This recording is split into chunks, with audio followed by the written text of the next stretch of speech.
Dumating na kayo yung pinsan ni Theny. Nangis talaga ako sa mga visit na yun. Hindi alam ko rin, hindi mo nang tumatawag kung nasan si Rosa. Kamusta na si Rosa? Sino ba tropa ni Mama? Tropa ni Mama. Ay, nga pala, may number ako ni Virgil.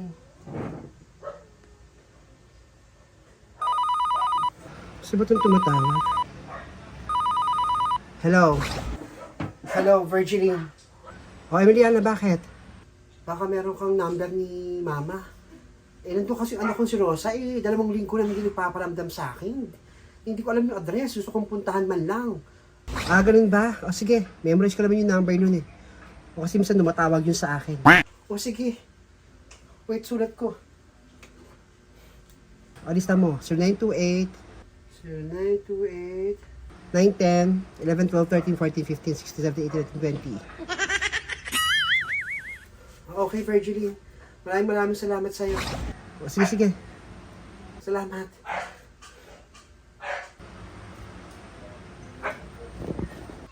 Tawagan nga itong mga to.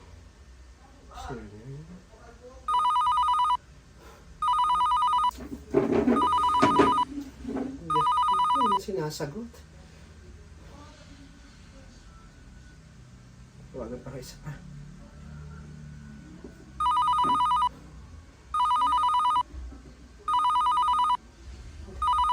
Hindi naman sinasagot.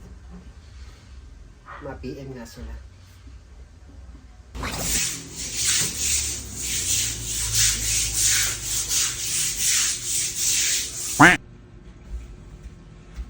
Rosa, hi. Tita, isa mo maginis dyan, kupad-kupad ka kasi eh. After mo dyan mag-isis dyan ng CR, doon ka naman sa labas magwalis. Ang daming basura doon, daming dahon ng puno ng mangga doon. Walisan mo doon, ha? Opo, after ko po dito, labas naman po ako maglilinis. Malapit na po ako matapos dito. Bisa mo dyan, marami ka pang gagawin. Babalik ka pa tindahan, alas kami ni Mama.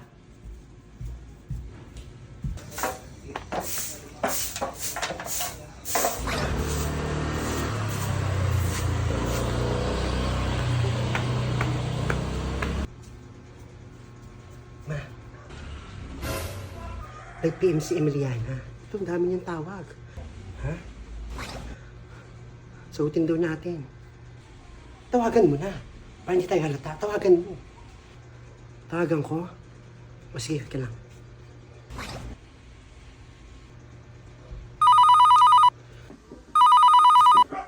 Tumatawag.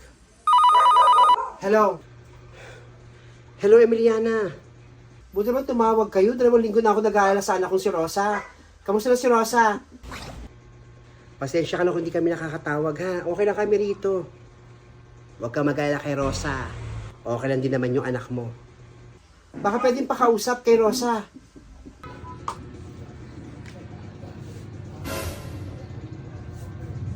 Sino kaya yung tumatawag? Ha? Gusto mo makausap? Pakausap mo. Pakausap mo na. Sige na. O sige. Abot ko itong telepono sa kanya. Bubuking pa yata kami. Wisit na Emiliano, tawag-tawag pa. Paano ka nalaman ng Emiliano yung number ko? Rosa. O, tita. Ito mama mo, kasapin mo. Si mama po. Hello, ma. O, nak, kamusta ka na, nak? Kamusta ka dyan? Okay ka lang ba? Okay lang po ako dito, ma. Ay, salamat. Okay ka lang. Kamusta yung nagpa-enroll ka na ba? Rosa. Emiliana. Naku, huwag ka mag-alala sa anak mo. Oh, Francia, ba't kinuha mo? I-enroll ko tong anak mo sa sa FEU Alabang. Huwag ka mag-alala. Ah, ganun ba? Buti naman. Huwag ka na mag-alala sa kanya. Kami na bahala dito sa anak mo. Naku, maraming salamat sa pag-asikaso dyan kay Rosa, ha? Kamusta lang ako dyan kay Mama? O, sige na, at marami kaming ginagawa rito. Sige, salamat. Bye. Ay, salamat. Nakatawag din sila. Hindi na ako mag-aalala. Mapuntahan nga doon si Nena. Sasabihin ko, tumawag din sila sa akin. Baka di na kami pumunta doon sa bahay nila. Ay, ma, munti ka na tayo. Buti na agaw ko yung telepono doon kay Rosa. Ay, buti naman. Buti naman na agaw yung cellphone kay Rosa. Mamaya ko ano pa sabihin ng babae niyan, ng batang niyan. Mabihis ka na, alis tayo. May pumuntahan tayo. Ay, hindi na ako magbibihis. Okay na to. Tama na to. Ay ka na, alis na tayo. Rosa, alis kami ni Mama, ha? Tita, ano po sabi ni Mama? Sabi ng mama mo, magpakabait ka. Dito ka daw, tumulong ka daw dito sa mga gawaing bahay. Tulungan mo daw kami ni Lola mo. At magpapakabait ka. Sabi ng mama mo, tulungan mo daw kami rito. Opo, papakabait po ako. Kasi kawawa po si Lola eh. Alam na po ba ni Mama na mayroong kanso si Lola? Huwag kang epal. Ha? Ba't kailangan pa malaman ng mama mo na may sakit si Lola mo? Eh, nagbigay pa kami ng problema sa kanila. Mas mabuti hindi nila alam. Dapat po ipaalam po natin para matulungan po si Lola. Pinapagamot ko yung Lola mo, ba't kailangan... Mukhang nga epal. Ito ba't nga epal nito? Ako na bahala sa Lola mo. Papacheck up ko nga siya ngayon eh. Nagsasuggest lang naman po ako, tita. Para mapagaling si Lola, mapagamot. Ng chemotherapy. Kasi ganyan yung sa Lola ng classmates ko eh. Gumaling nung nagpa-chemotherapy.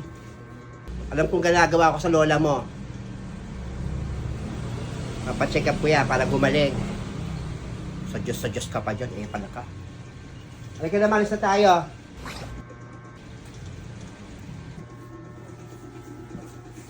Sa Diyos na yun.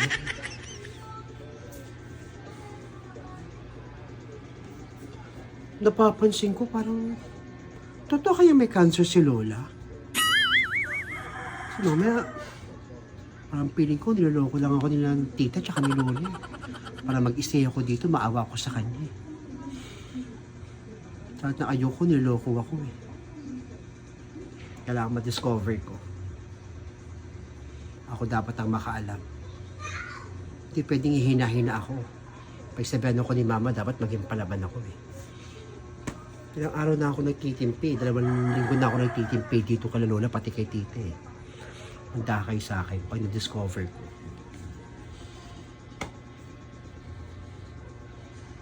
Nasa kaya yung cellphone ko? Ba't kasi hindi na binibigay yung cellphone ko eh? Sa kaya tinatago ni tita yung cellphone ko?